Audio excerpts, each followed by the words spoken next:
Assalamualaikum warahmatullahi wabarakatuh. Alhamdulillahirabbil alamin wa bihi nasta'in ala umuri dunya waddin. Wassalatu wassalamu ala asrafil anbiya'i wal mursalin wa ala alihi wa sahbihi ajmain amma ba'du.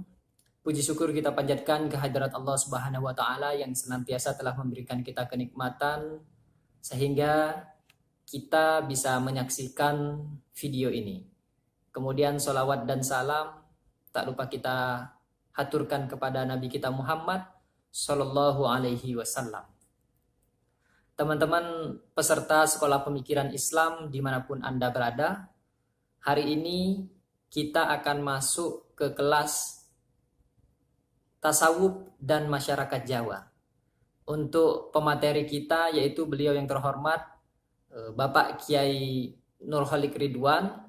Beliau merupakan penulis buku, kemudian penggiat tasawuf dan peneliti Pusat Studi Islam UI. Dan beliau juga sudah mempersiapkan materinya.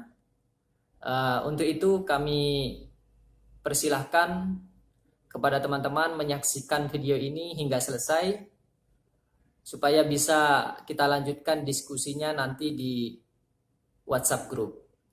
Kepada yang terhormat Bapak Kiai Nurholik Ridwan, waktu dan tempat kami persilahkan. Terima kasih dari saya. Wassalamualaikum warahmatullahi wabarakatuh. Bismillahirrahmanirrahim. Assalamualaikum warahmatullahi wabarakatuh. Waalaikumsalam. Alhamdulillah, Allahumma sholli ala sayyidina Muhammadin wa ala alihi washabbihi wa barik wa sallim. Amma ba'du. Subhanallah walhamdulillah wa la ilaha illallah wallahu akbar.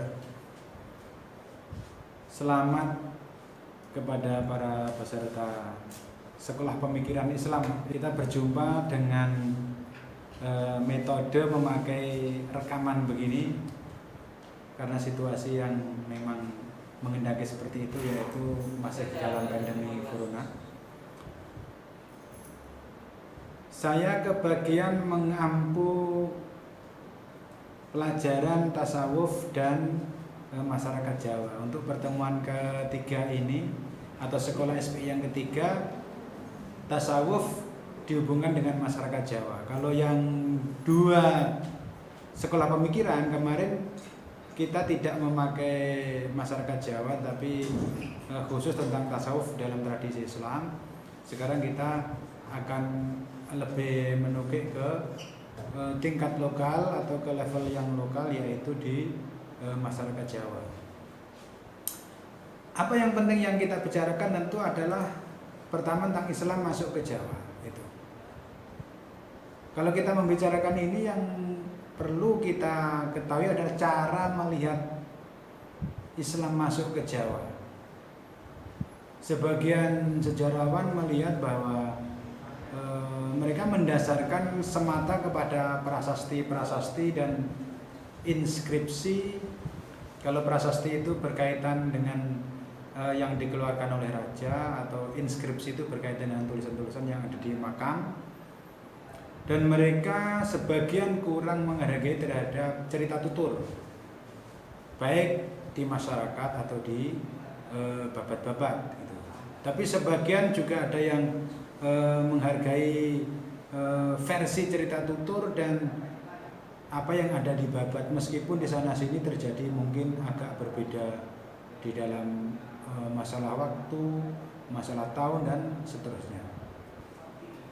Kalau kita sudah mengerti itu, maka pendekatan saya di dalam melihat Islam ke Jawa itu adalah dengan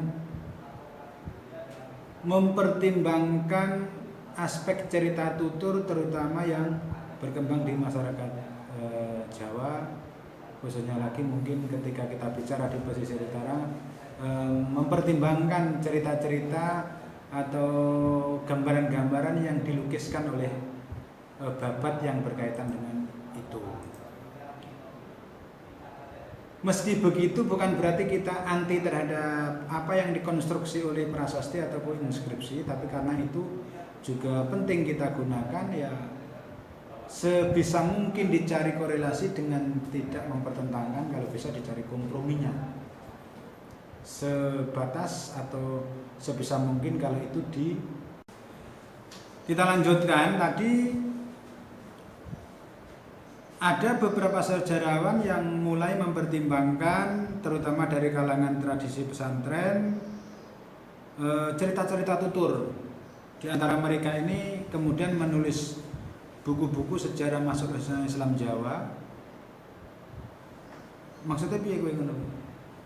Agak mandang sini. Oh gitu. Oh diedit nah berarti ya. Iya. Wah. Ya enggak langsung tak potong.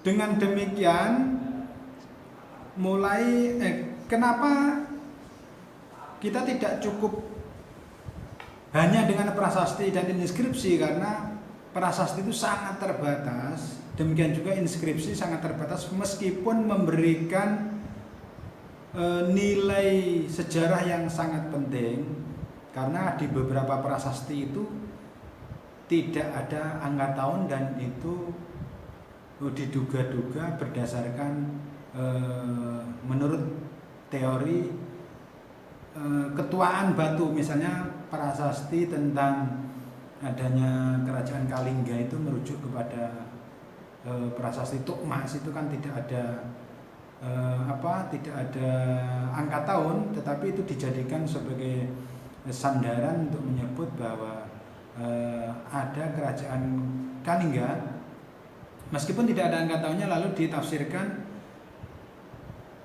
bahwa berdasarkan ketuaan batu, umur batu dan begini-begini, lalu disimbolkan diduga bahwa itu berkaitan dengan kerajaan Kalingga. Itu artinya apa? Bahwa prasasti pun sangat terbatas meskipun nilai guna sejarahnya sangat penting. Itu artinya dari situ kalau sampai kemudian versi prasasti ini tidak menghargai sama sekali terhadap cerita tutur atau apa yang dikemukakan di babat-babat itu ya itu yang mungkin sekarang ini agak dilihat secara kritis, terutama oleh beberapa generasi santri.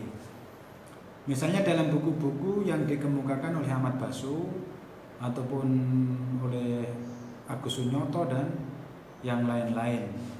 Karena kalau kita tidak menggunakan tradisi ini, kita nggak akan cukup bisa merekonstruksi sejarah kita masa lalu, terutama Islam di Jawa, kalau hanya mengandalkan prasasti ataupun hanya sekedar inskripsi. Karena penjelasan dari inskripsi itu, misalnya makamnya Maulana Malik Ibrahim, makamnya Fatimah binti Maimun dan seterusnya, itu menggunakan penjelasan cerita tutur, baik di babat ataupun cerita-cerita di daerah yang kemudian didokumentasikan.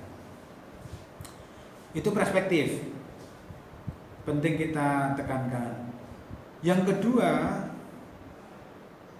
sebelum kita ngomong tentang tasawuf di Jawa, terutama pada abad-abad awal ya, kita penting melihat bahwa Islam sudah masuk atau dapat diduga sejak awal sudah muncul di kerajaan Kalingga, yang itu sekitar angka 600 sampai 700 sekian Ratu Sima itu hidup atau bertahta berdasarkan berita-berita Cina yang memberikan kabar bahwa ada utusan-utusan datang dari Holing.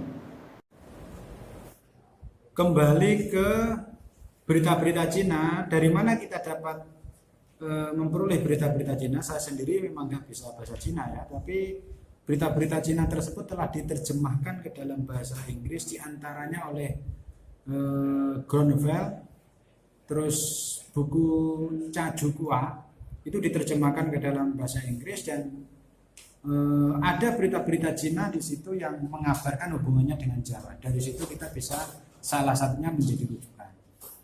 Salah satu berita Cina itu mengabarkan ada utusan-utusan dari Kaling atau Holing, di mana rajanya itu Ratu Hsimu.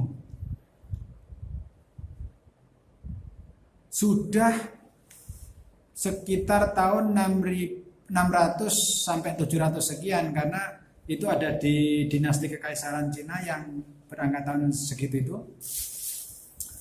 Di dalam berita itu yang menarik adalah diberitakan bahwa di Sima ini atau di Ratu Sima ini atau di Kalingga ini pernah dikabarkan ada Raja Tasi yang kemudian mendengar keadilan Ratu Sima, kemudian mengutus seorang utusan untuk datang ke Kalingga, membuktikan keadilan tersebut dengan menaruh 3 kantong emas. Sampai 3 tahun 3 kantong emas itu ditaruh di jalan, tidak ada yang mengambil. Lalu pada suatu ketika satu putra mahkota itu menginjak. Ketika diinjak itu terus kemudian ketika diinjak itu kemudian dilaporkan ke Ratu Sima dan kemudian dihukum. Hukumannya memang awalnya mau dipotong kakinya, tapi beberapa menterinya kemudian protes. Intinya terus kemudian dipotong jarinya saja. Mendengar bahwa kantong emas itu tidak diambil, Raja Tasi itu mengurung untuk menyerang ke Kalingga. Nah, siapa Raja Tasi ini? Dalam berita-berita Cina itu disebutkan Tasi itu adalah sebutan dari orang-orang Muslim di Arab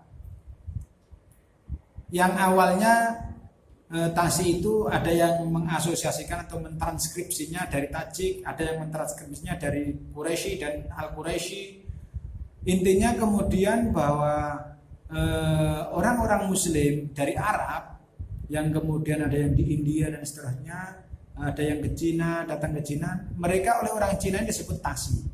Nah, antara angka 600-an sampai 700 itu Muslim di dunia Islam itu diperintah oleh dinasti Umayyah. Maka dapat diduga bahwa apa hubungan dinasti Umayyah dengan Kalingga ini adalah kenapa sampai dia ingin membuktikan keadilan Ratu Sima. Itu dapat diduga bahwa di Kalingga terdapat komunitas-komunitas Tasi atau komunitas-komunitas Muslim Arab yang diperhatikan oleh Raja Tasi, sehingga Raja Tasi ini memberikan sebuah ujian dengan 3 kantong emas itu untuk menunjukkan bahwa kalau ada keadilan di situ berarti ada kemungkinan komunitas-komunitas ini dapat dijamin bisa berkembang dan seterusnya. Itu salah satu cerita awal tentang Islam di Jawa itu. Yang kedua, sebelum kita masuk ke bagian nanti entah itu pertemuan kedua atau apa, kita ngomong tentang Islam awal di Jawa itu salah satunya berkaitan dengan Aji Saka. Dalam beberapa babat yang menyebutkan tentang Aji Saka, diantaranya babat Prambanan, dan babat-babat ini telah diterjemahkan oleh Balik Pustaka dan juga dipublikasi oleh Perpustakaan Nasional atau ada di Perpustakaan Nasional. Di antaranya ada babat Prambanan menyebutkan Aji Saka. Di antaranya ada babat Momana, ada babat yang berkaitan serat Aji Saka dan yang lain-lain, menyebutkan memang berbeda-beda dalam detail-detailnya, tapi hampir semua yang saya baca Aji Saka ini entah memang ada yang mengasumsikan dia dari India, dari Arab dan seterusnya, itu hal lain. Tetapi yang penting di sini adalah Aji Saka ini melakukan perjalanan sampai ke Madinah bertemu dengan Nabi Muhammad. Diceritakan oleh cerita tutur dalam babat-babat itu begitu. Di sana kemudian berdialog menjadi muridnya, lalu diutuslah dia untuk berdakwah ke negeri bawah angin, sebutan negeri-negeri di Jawa dan di Melayu ya disebut negeri bawah angin, dan di atas-atas mereka disebut negeri atas angin. Kemudian sampailah ke tanah Jawa Aji Saka ini. Diceritakan itu salah satunya kita akan kesulitan kalau mengasumsikan Islam zaman dulu dengan sekarang begini ya, karena dulu kan ya ada dimensi masih masyarakat Hindu Budanya juga masih kuat. Ada cerita yang menyebutkan bahwa ternyata Aji Saka ini adalah muridnya Kanjeng Nabi gitu. Dan itu disebutkan oleh bukan hanya 1 atau 2, 3 babat. Beberapa babat menyebutkan itu. Walaupun detail-detailnya berbeda.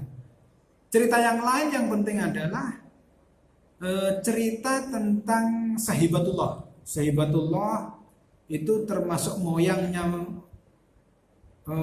Fatimah binti Maimun yang ada di Lerang, yang di dalam pustaka raja-raja bumi Nusantara itu disebutkan silsilahnya, terus kemudian juga disebutkan beberapa keturunannya itu menyebar di Swarna Dwipa dan Jawa Dwipa. Swarna Dwipa itu di Sumatera dan Jawa Dwipa itu ada di Jawa. Salah satu keturunannya itu ya di Leran. Salah satunya bernama Fatimah binti Maimun. Ketika itu masih seangkatan dengan Ratu atau Raja Jayabaya lah kira-kira.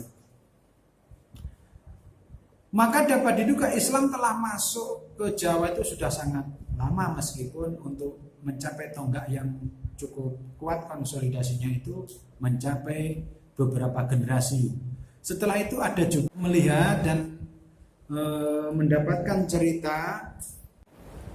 Dalam cerita itu Syekh Abdul Qadir Jailani memberikan titah kepada Wali Lanang untuk menyebarkan Islam di tanah Jawa. Jadi kalau ada cerita-cerita Syekh Wali Lanang, kalau dihubungkan dengan cerita di Babat Segalo ini berhubungan dengan titahnya Syekh Abdul Qadir Jailani. Maka itu juga bisa bermakna bahwa murid-murid Syekh Abdul Qadir Jailani juga sudah disebarkan ke Jawa. Hanya saja memang ini perlu kajian yang lebih dalam lagi. Cerita yang lain adalah cerita tutur tentang Sunan Bidayah di Jawa Barat, yang itu anaknya Siliwangi yang ketemu Baginda Ali. Tapi konteks pertemuannya ini ya harus ditafsirkan ini ya.